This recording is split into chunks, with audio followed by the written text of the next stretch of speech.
भरती येत आहे, भरती जात आहे, आदिवासी विभाग भरती जी आलेली आहे आता 2026, अशा अनेक भरत्या आल्या, अनेक भरती गेल्या, पण आपलं सिलेक्शन होत नाही मित्रांनो.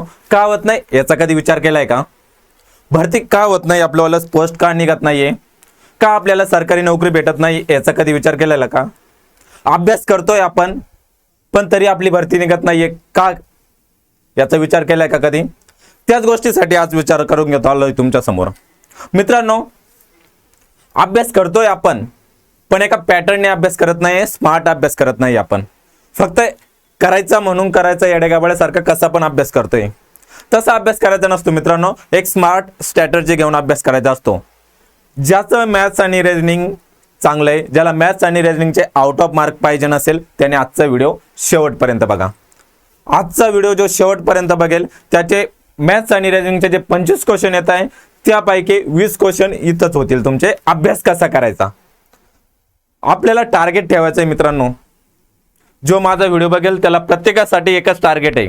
काय टार्गेट हे की 25 क्वेश्चन मॅथ्स आणि रिजनिंगचे 10 मिनिटात सॉल्व्ह झाले पाहिजे. बस ज्याचे 10 मिनिटात क्वेश्चन सॉल्व्ह झाले त्याचं सिलेक्शन झालं, त्याला सरकारी नोकरी भेटली समजा. त्यासाठी आजचा व्हिडिओ शेवटपर्यंत बघा. आजपासून आपण सिलेबस, बुद्धिमत्ता, रिजनिंगचा सिलेबस डिकोडिंग करणार आहे. नेमका सिलेबस काय आहे, अभ्यास कसा करायचा, कोणते टॉपिक चांगले, कोणते टॉपिक मार्क देणार आहे, कोणत्या टॉपिकला थोडे जे एक्स्ट्रा एफर्ट घ्यायचे, कोणत्या टॉपिकला शॉर्टकट ट्रिक्स लावायचे, या सगळ्या गोष्टी आजच्या व्हिडिओमध्ये मी सांगणार आहे. आजचा 10 मिनिटाचा व्हिडिओ तुमची लाईफ बदलून टाकेल मित्रांनो. चला, आदिवासी विभाग भरतीचं मी सिलेबस सांगतो तुम्हाला. मॅथ्स आणि रिजनिंगचा जो सिलेबस आहे, पहिला सिलेबस राहणार आहे तुमचावाला. पहिला सिलेबस काय राहणार आहे तुमचावाला? मॅथ्स आणि रिजनिंगचा पहिला टॉपिक आहे कोडिंग डिकोडिंग. त्यालाच काय म्हणतो आपण? अंकगणित. काय म्हणतो? अंकगणित. अंकगणित अंकगणित मध्ये काय राहणार आहे? किंवा अक्षर मालिका, त्याला इंग्लिशमध्ये लिहितो मी, ठीक आहे. अंकगणित किंवा अक्षर मालिका, अक्षर मालिका, अंकगणित किंवा अक्षर मालिका. यात काय राहणार? 1 2 3 4 या टाइप मध्ये काहीतरी पॅटर्न, नंबर पॅटर्न राहणार आणि पुढचा पॅटर्न विचारला जाणार. एकदम सोपा क्वेश्चन असतो, फक्त ट्रिक लावायची असते. काय करायचं असतं हे आपण डिटेलमध्ये तेव्हा बघणारच आहे ज्यावेळेस डिटेल सिलेबसचा व्हिडिओ देईल तुम्हाला मी.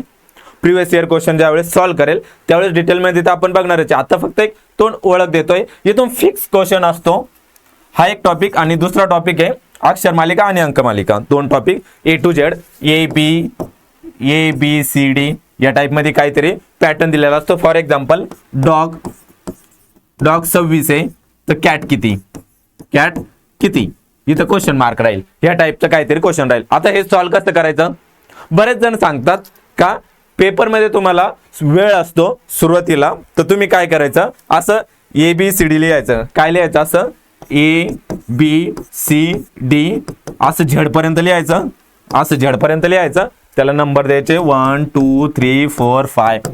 नाही मित्रांनो, बाकीचे लोक करतात असे.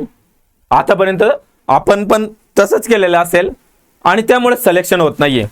होतं काय मित्रांनो, यात कमीत कमी तुमचे 1 मिनिट जातो. किती मिनिटं जातो हे लिहिण्यात? 1 मिनिट जातो. आणि एका क्वेश्चनला जर कॅल्क्युलेट केलं तर मोजून एका क्वेश्चनसाठी भेटतात आपल्याला 40 ते 50 सेकंद. आणि 1 मिनिट यात गेला. बरं, गेला. हे सुरुवातीला लिहून तुम्ही एका पेपरवर ठेवून दिलं बाजूला. ऑनलाईन एक्झाम असेल समजा, रफ पेपर भेटतो, तुम्ही एका बाजूला ठेवून दिलं. बाकीचे क्वेश्चन सॉल्व्ह करत गेले. हा क्वेश्चन आला तुम्हाला, 57वा क्वेश्चन आला. हा पुन्हा काय करणार तुम्ही? अरे कुठं लिहिलं होतं, कुठं लिहिलं, अरे कुठं होतं ते, कुठं होतं? त्या सापडण्यात, कागद सापडण्यात तुमचे 2 मिनिटं जातात. गेले तुम्ही स्पर्धेच्या बाहेर. तिथंच तुमचं सिलेक्शन, तिथंच तुमची नोकरी गेली. मित्रांनो, तसं नाही करायचं. पाठ करायचे सगळे. काय करायचं? पाठ करायचं. मग पाठ कसं करणार? A 1 number, B 2 number, C 3 number, D 4 number, E 5 number, T 20 number, J 10 number, O 15 number, L 12. हे पाठ करणार का असं? नाही. यासाठी पण ट्रिक्स आहे. त्याचा एक स्पेशल व्हिडिओ आपण घेतलेला आहे आपल्या चॅनलमध्ये, तुम्ही बघू शकता. डिस्क्रिप्शन मध्ये पण त्याची लिंक दिलेली. ABCD पाठ कशी करायची. आता ह्या टाइपचा क्वेश्चन आला. D कितीला आहे? 4 ला.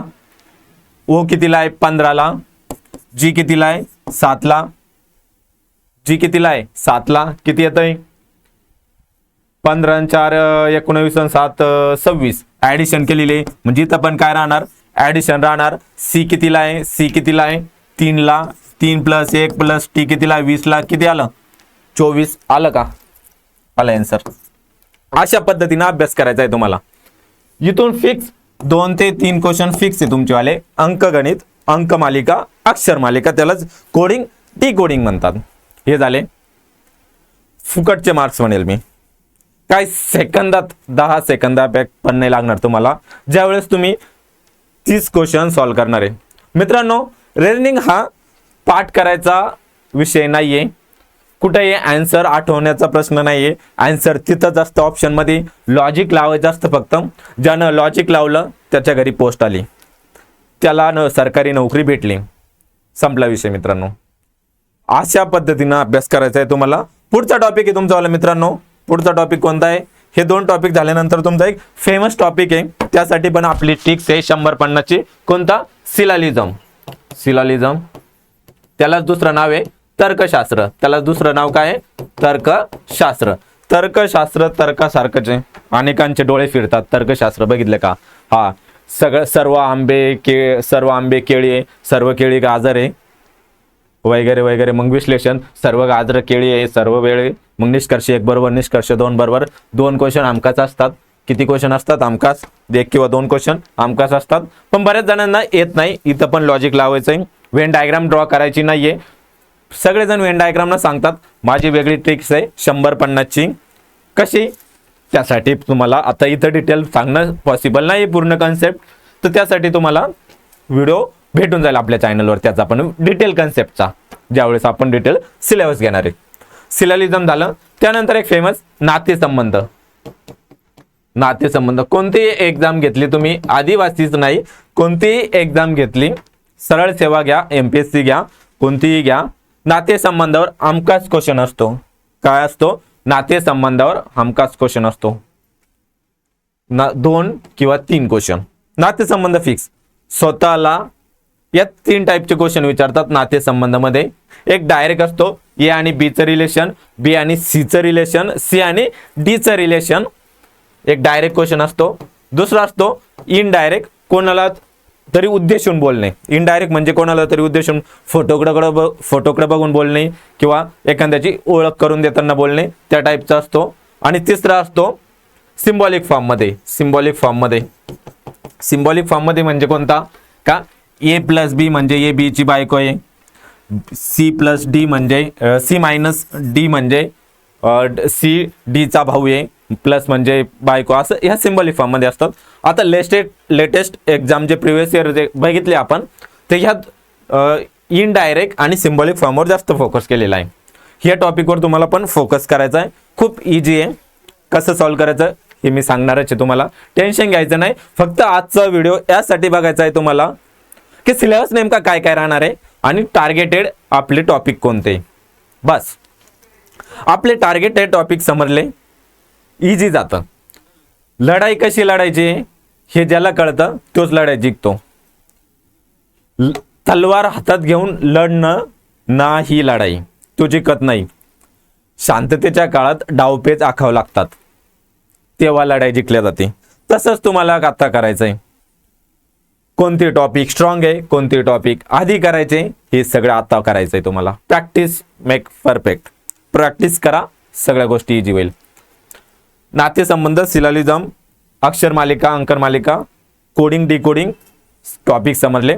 त्यानंतर येतं अरेंजमेंट, सिटिंग अरेंजमेंट. कोणती अरेंजमेंट, सिटिंग अरेंजमेंट. त्यालाच काय म्हणतात, बैठक व्यवस्था. त्यालाच काय म्हणतात, बैठक व्यवस्था.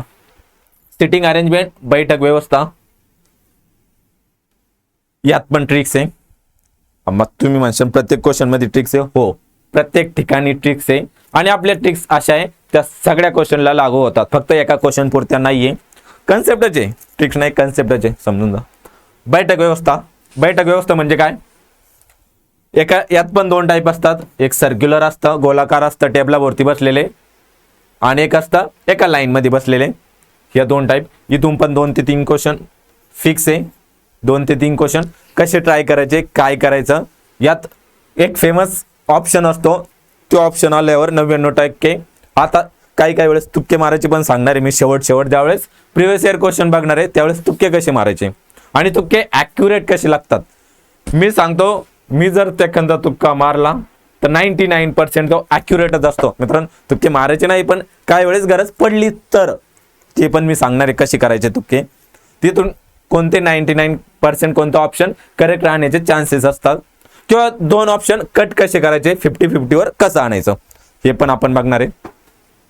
बैठक व्यवस्था, त्यानंतर येतं तुमचं वालं दिशा पटाणी, नाही, दिशा ज्ञान, उत्तर पूर्व पश्चिम दक्षिण, ह्या दिशा कोणत्या दिशेला कसा गेला, काय दिला, कुणीकडे बघतोय, कुणीकडे तोंड आहे त्याचं, कुठून निघला, काय निघला. एकदम इझी, फुकटचे मार्क, फ्री म्हणेल मी, फ्री. 40 क्वेश्चन देईल तुम्हाला टेलिग्रामला ज्यावेळेस टॉपिक शिकवेल दिशा ज्ञानचा. 40 क्वेश्चन इथं लेक्चरमध्ये सॉल्व्ह करून घेतला जाईल. 40 आणि 40 80 क्वेश्चन संपला. दिशा ज्ञानचे फिक्स क्वेश्चन फ्रीचे. नाही भेटले मला येऊन भेटा, इथं नाही क्वेश्चन सॉल्व्ह झाला मी इथंच आहे, मला येऊन भेटा. कसं काय सॉल्व्ह होत नाही मी सांगतो तुम्हाला. काय दिशा ज्ञान झालं. दिशा ज्ञान नंतर येणार तुमच्यावाले जॉमेट्रीचा पार्ट येणार. आता जॉमेट्री म्हणजेच भूमिती, आकृत्या शिकले ना लहानपणी शाळेत असताना, जॉमेट्री, आकृत्या, थेरम. हा, यात एक फेमस थेरम येणार तुमचा पायथागोरसचा, ज्यानं तुम्हाला 10वीत पालथं केलं होतं. काहींना, तुम्हाला नाही. कोणता पायथागोरस कर्णचा वर्ग अधिक राहिलेल्या 2 बाजूचा पायाचा वर्ग प्लस पायाचा उंचीचा वर्ग, असा एक थेरम होता का नव्हता? होता ना? कमेंट करून सांगा. वाट लावली ना त्यानं तुमची. किती जणांनी मार खाल्लाय कमेंट करून सांगा बरं याच्यावरून, जॉमेट्रीवरून. हा, एवढं नाहीये, टेन्शन घ्यायचं नाही, इजी आहे. कसे सॉल्व्ह करायचे मी सांगेल, ठीक आहे. भूमितीमध्ये कोणते टॉपिक आहे तुमच्यावाले? यात मिरर इमेज, अजून वॉटर इमेज, पाण्यातील इमेज. तुम्ही पाण्यात बघितल्यावर तुम्हाला कसं दिसतंय, तुम्ही आरशात बघितल्यावर तुम्हाला कसं दिसतंय, चांगलं दिसतंय, छान दिसतंय. सगळेजण दरवाजा आरशात बघत असाल, हो की नाही? हा, तसंच बघायचं. अक्षर कसे दिसतात, उलटे दिसतात, सोयीचे दिसतात, काय दिसतात? मला एक कमेंट करून सांगा सगळेजण, ज्याचं उत्तर मी पुढल्या व्हिडिओमध्ये देईल. ज्यावेळेस मी मिरर इमेज शिकवेल त्यावेळेस देईल त्याचं उत्तर. तुम्ही सगळेजण कमेंट करून सांगा, बघू किती जणांचं बरोबर येतं. का ॲम्ब्युलन्स जे नाव असतं ते उलटं का लिहिलेलं असतं? ज्यांनी नोटीस केलंय त्यांनी कमेंट करून सांगा. ज्यांनी नसेल केलेलं त्यांनी रस्त्यावर ॲम्ब्युलन्स दिसल्यावर बघा आणि शोधा त्याचं उत्तर. स्वतःच्या डोक्यानं शोधा. चॅट जीपीटी, जेमिनी करू नका, गुगल करू नका. स्वतःच्या मनानं शोधा. तुम्हाला मिरर इमेज तिथंच सॉल्व्ह होऊन जाईल. हा टॉपिक तिथंच होऊन जाईल तुमच्यावाला, ज्याला ॲम्ब्युलन्सचे अक्षर उलटे का लिहिलेले असतात हे समजेल. काय कमेंट करून सांगा. मग सांगशाल ना? बरं, चालतं. बघा, मिरर इमेज समजला. त्यानंतर येतं तुम्हाला डायग्राम, आकृत्या ओळखा. म्हणजे कसं? डायग्राम पॅटर्न येतो. डायग्राम पॅटर्न कसा? विचारा कसा? डायग्राम पॅटर्न असा, हा पहिला वरती आरो आहे, हा राईटला आरो आहे, हा खाली आरो आहे. मग चौथा कुठं राहील? लहान पोरग पण सांगेल का चौथा कुठं राहील? लेफ्टला राहील, इकडं राहील, असा लेफ्टला. एवढे सोपे नाही विचारत मित्रांनो, यात थोडे अवघड विचारतील, पण अशा टाईपचे क्वेश्चन येतील. याला डायग्राम पॅटर्न म्हणतात. 2 ते 3 क्वेश्चन असतात, हमखास येणारे असतात, आन्सर येणारे असतात, उत्तर तिथं दिलेलं असतं. यात काहीच पाठ करायचं नाही, फॉर्म्युला नाही, वगैरे नाही, 1857 नाही, जीके जीएस सारखं काहीच नाही. बघ, तिथंच लॉजिक लावायचं. ज्याला डोकं आहे त्याच्या घरी सरकारी नोकरी, बस. ज्याला डोकं आहे तो लॉजिक लावतो. लॉजिक लावलं, आन्सर येतं. आन्सर लावलं, मार्क चांगले येतात. मार्क चांगले आले, पोस्ट निघते. पोस्ट चांगली निघली, सरकारी नोकरी भेटते. सरकारी नोकरी भेटली, चांगली छोकरी भेटते. सगळं कुठं आहे? छोकरी. सर्कल कनेक्ट झालं सगळं, असं डॉट कनेक्ट झाले. सगळं कशासाठी चालू आहे मित्रांनो? त्या एका छोकरीसाठी, बरोबर ना? हा, चला पुढं आकृत्या मोजा. पुढं काय? आकृत्या मोजा. ट्रायंगल आहे, किती ट्रायंगल आहे ट्रायंगल मध्ये, यात किती ट्रायंगल आहे मोजा. स्क्वेअर आहे, स्क्वेअर आहे, स्क्वेअर. यात किती स्क्वेअर आहे मोजा. चौरस किती. हा, बऱ्याच जणांना यात गोंधळ असतो. चौरस आणि चौकोन, चौरस आणि चौकोन गोंधळ आहे सगळ्यांना. कमेंट करून सांगा. चौकोन आणि चौरस यात फरक काय आहे? कोण सांगतं मला, पटकन सांगा. चौकोन म्हणजे ज्याला 4 बाजू असतात. चौकोन म्हणजे काय, ज्याला 4 बाजू असतात. आणि चौरस म्हणजे त्या चारही बाजू सारख्या पाहिजे. फरक कळाला. चौरस म्हणजे काय, ज्याला 4 बाजू आहे आणि चारही बाजू कशा आहेत, सारख्या आहे. चौकोन म्हणजे काय, 4 बाजू असणारा आकृती. अशा टाइपचे क्वेश्चन राहणार तुमचे मित्रांनो. असं सिलेबस राहणार. सिलेबस समजला असेल सगळ्यांना. याची जी PDF आहे ती टेलिग्राम चॅनलला भेटून जाईल. ही तर काय PDF घेतलेली नव्हती मी, ठीक आहे. सिलेबस पार्ट आहे आपल्याला, त्याच्यामुळं एखादा टॉपिक राहिला नसेल काय सांगता येत नाही. दरवर्षी प्रत्येक भरतीला नवीन काहीतरी अपडेट येत राहतात. सिलेबस शक्यतो 10वी पर्यंतचा जे सगळा सिलेबस मित्रांनो, 10वी सगळे पास झालेले आहे. मॅथ्समध्ये सगळ्यांना चांगले मार्क्स आहे. 35% काटावर पास कोणीच नाही आहे मॅथ्समध्ये, असं मी गृहीत धरतो. विचार सगळ्यांना करता येतो, लॉजिक सगळ्यांना लावता येतं, अशी अपेक्षा करतो.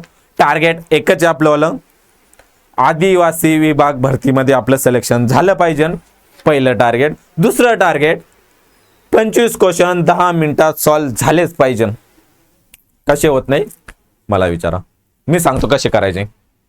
हवेत बोलत नाहीये, केलेले सॉल्व 10 मिनिटाच्या आतमध्ये टायमिंग लावून पेपर सॉल्व केलेला आहे. होतोच, त्यासाठी फक्त तुमची मेहनत करण्याची तयारी पाहिजे मित्रांनो. तर अशा पद्धतीनं आपला आदिवासी विभाग भरतीचा सिलेबस आहे रिजनिंगचा मित्रांनो. थांबूया येतं आपण आता.